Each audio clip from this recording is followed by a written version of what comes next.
হরে কৃষ্ণ, জয় জগন্নাথ। আগামী 27শে জুন শুক্রবার মহাপবিত্র রথযাত্রা। রথযাত্রার দিন কি কি করা উচিত নয় সেই সম্পর্কে আজকে এই ভিডিওতে আমি আপনাদের সাথে আলোচনা করব। একদম সরাসরি আলোচনায় চলে যাচ্ছি। রথযাত্রার দিন জগন্নাথ দেব তার কৃপাদৃষ্টি আমাদের সবার জন্য খুব সুবিশালভাবে প্রসারিত করে দেন। তাই এই দিন ভগবান জগন্নাথ দেবের কৃপা পাওয়ার জন্য অবশ্যই এই নিম্নলিখিত বিষয়গুলো করবেন না। 1 নাম্বার, রথযাত্রার দিন দেরিতে ঘুম থেকে উঠবেন না। সকাল সকাল স্নান করবেন। প্রাতঃ স্নান করতে পারলে খুবই ভালো হয় এবং সকালে স্নান করে সকালেই ভগবানের প্রার্থনা করবেন। 2 নাম্বার, রথযাত্রার দিন আমিষ আহার করবেন না। যারা আমিষ বুঝে আসছেন তারা অবশ্যই এই দিন আমিষ আহার করবেন না। আমিষ আহার অবশ্যই পরিহার করবেন।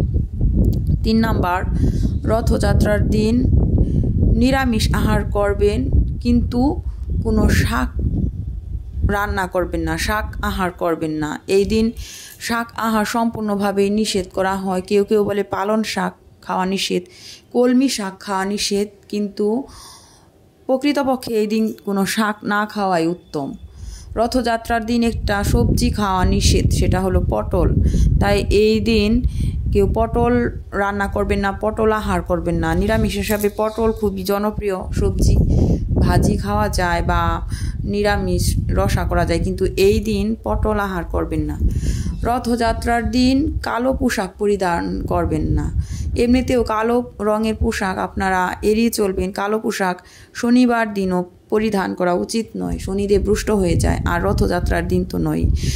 এছাড়াও যে কোনো অনুষ্ঠানের দিন, পূজা পার্বণে বা অকেশনাল শুভ অনুষ্ঠানে কালো পোশাক পরিধান করবেন না। সাদা পোশাক সৌভাগ্যকে টেনে আনে, আর কালো পোশাক হলো নেগেটিভিটি সৃষ্টি করে। সেজন্য কালো পোশাক রথযাত্রার দিন পরবেন না। উজ্জ্বল রঙের পোশাক পরবেন, রঙিন পোশাক পরবেন।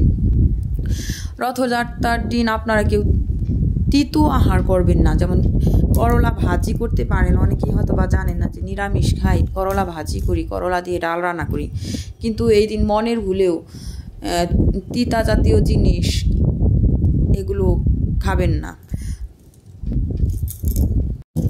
রথযাত্রার দিন কোনো ধরনের নেশা জাতীয় দ্রব্য আহার করবেন না বা ড্রিঙ্কস করবেন না। এই সময় সবসময় ভগবানের আরাধনায় আপনারা মগ্ন থাকবেন এই পুরা দিনটাতে। রথযাত্রার দিন কখনোই কারোর সাথে ঝগড়ায় জড়াবেন না। অনেক সময় আসে না, তর্ক বিতর্ক হয়ে যায়, দরকার নেই, এগুলো করার দরকার নেই, জড়াবেন না। রথযাত্রার দিন বৈষ্ণব অপরাধ অবশ্যই করবেন না। ভগবানের নাম অবশ্যই জপ করবেন। অনেকে আবার বলতে শুনি যে রথযাত্রার দিন নাকি কাঁঠাল খাওয়া উচিত না। যদিও কাঁঠাল জগন্নাথ দেবের খুব প্রিয়, কিন্তু এটা নিয়ে কন্ট্রোভার্সি আছে কেন, তাই যেহেতু আমি এই বিষয়টা শিওর না, তাই কাঁঠালের কথাটাও আপনারা একটু যাচাই করে নেবেন যে আসলে কি রথযাত্রার দিন কাঁঠাল খাওয়া উচিত কি উচিত না, এটা একটু যাচাই করে নেবেন। রথযাত্রার দিন সাধ্যমতো দান করার চেষ্টা করবেন গরিব দুঃখীদেরকে। এই দিনের দান ভগবান অবশ্যই অন্যরকমভাবে আপনাকে গণনায় নেবেন। অবশ্যই কোনো গরিব দুঃখী আপনার কাছে এলে তাকে খালি হাতে ফিরিয়ে দেবেন না। রথযাত্রার দিন মন্দিরে দান করার চেষ্টা করবেন। অবশ্যই সবাইকে নিয়ে মন্দিরে যাওয়ার চেষ্টা করবেন। রথযাত্রার দিন সবাই অনেক হাসি খুশি থাকবেন এবং রথযাত্রার দিন সাধ্যমতো ভগবানকে বিভিন্ন মিষ্টি জাতীয় আইটেম এবং এই সমস্ত দিয়ে ভগবানকে ভোগ নিবেদনের চেষ্টা করবেন। মিষ্টি জাতীয় ফল যেমন আম, বলা হয় যে এই দিন আর কি আম, কলা, আনারস, মিষ্টি জাতীয় বিভিন্ন রকমের মিষ্টির লাড্ডু। জগন্নাথ যেহেতু ভগবান শ্রীকৃষ্ণের অবতার, তাই ভগবান শ্রীকৃষ্ণের প্রিয় হলো দুগ্ধ জাতীয় আইটেমগুলা, মিষ্টান্ন, পায়েস, তারপরে ছানার মিষ্টি, এগুলো ভগবান খুবই পছন্দ করেন, মাখন। তাই ভগবানকে এগুলো দিয়ে ভোগ নিবেদন করার অবশ্যই চেষ্টা করবেন। ভগবানের নাম সংকীর্তন করার চেষ্টা করবেন। ভগবান জগন্নাথ হলেন অনেক কৃপালু। ভগবান শ্রীকৃষ্ণের এই রূপ, জগন্নাথ রূপ হলো সবচেয়ে কৃপালু রূপ। তিনি এত কৃপা করে থাকেন তার ভক্তদেরকে, তার অনুসারীদেরকে, যে সেটা বলে বোঝানো যাবে না।